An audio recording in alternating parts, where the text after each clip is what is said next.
Saudara, ruas kilometer 47 pertemuan antara tol layang MBZ dan ruas tol Jakarta Cikampek terpantau lancar di pagi hari ini. Hingga pagi ini Jasa Marga dan juga kepolisian belum menerapkan sistem rekayasa kontraflow. Sebelumnya, di hari Natal kemarin, Jasa Marga dan kepolisian sempat menerapkan sistem kontraflow secara bertahap.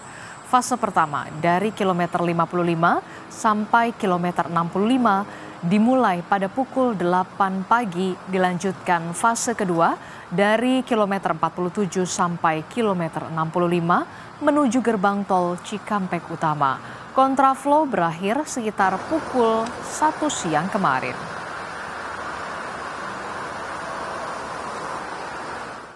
Libur bersama di suasana Natal pagi ini, suasana lalu lintas di kota Semarang, Jawa Tengah terlihat lengang. Di kawasan Simpang 5 Kota Semarang, para warga tampak menikmati hari libur dengan berolahraga. Aktivitas di pagi hari ini di kawasan Simpang 5 Kota Semarang terlihat lengang. Sejumlah warga tampak sedang menikmati waktu libur dengan berolahraga seperti jogging, jalan santai, dan juga bersepeda. Tidak hanya itu, warga juga menikmati suasana pagi yang cerah dengan menyantap aneka kuliner Semarang sebagai menu sarapan. Kawasan Simpang 5 juga terkenal sebagai pusat kulinernya Kota Semarang. Sementara arus lalu lintas masih terpantau lengang dan tidak ada kepadatan. Polisi lalu lintas juga berjaga di beberapa titik.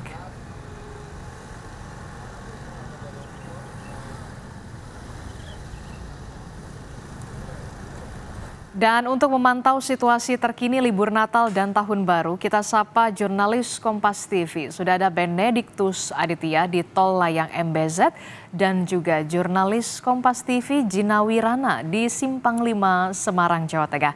Kita ke Tol Layang MBZ terlebih dahulu bersama dengan Bene. Bene, bagaimana pantauan Tol Layang MBZ di pagi hari ini? Apakah ada skema kebijakan kontraflow ini akan diberlakukan kembali seperti hari kemarin, Bene?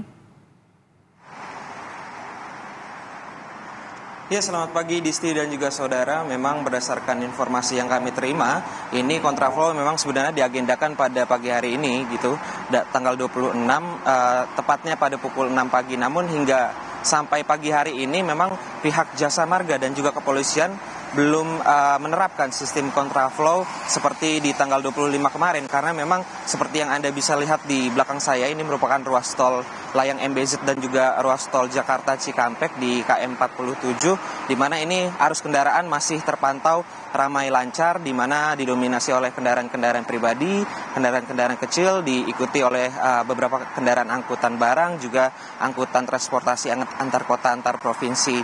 Dan memang ini nantinya akan mengarah ke gerbang tol utama Cikampek Utama, begitu seperti kemarin ini memang kontraflow diberlakukan secara bertahap pada pukul 8 pagi di KM 55 sampai KM 65 ini, karena memang di KM 57 ini merupakan salah satu titik rawan terjadinya kemacetan atau kepadatan di ruas tol Jakarta Cikampek. Dan kemarin memang ini sempat terjadi hujan begitu deras disertai angin, dan faktor inilah yang membuat para pengendara tidak bisa memacu kendaraannya secara maksimal begitu, dan karena visibilitas atau jarak pandang yang terbatas. Sementara itu memang kita ketahui ada beberapa titik rawan yang perlu diketahui oleh para pengendara yang akan melewati ruas tol Jakarta Cikampek dan juga jalan layang tol MBZ.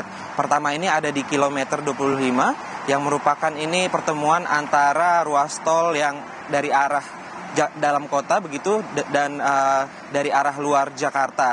Kemudian ada di KM 47 di mana tepat saya mengabarkan di sini merupakan pertemuan arus antara pengendara yang dari tol Layang MBZ dan juga pengendara dari ruas tol Jakarta Cikampek. Kemudian titik rawan ketiga yang tadi saya sampaikan ini ada di kilometer 57, di mana kilometer 57 sendiri ini merupakan rest area pertama yang bisa ditemui oleh para pengendara yang berjalan dari ruas tol Layang MBZ.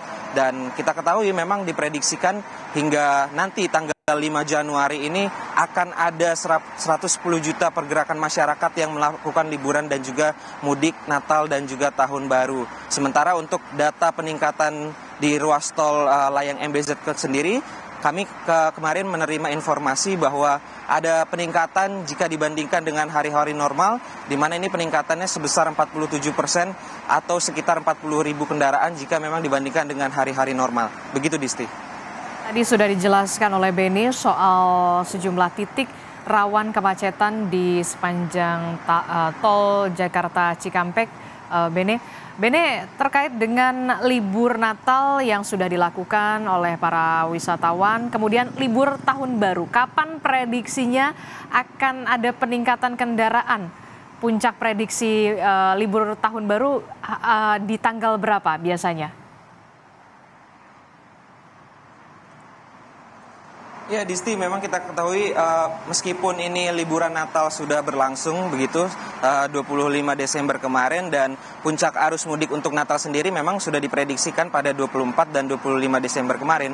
Namun untuk Tahun Baru 2025 sendiri memang ini akan diprediksi terjadi puncak arus mudik pada 30 dan 31 Desember begitu, menjelang tanggal 1 atau pergantian tahun ke 2025.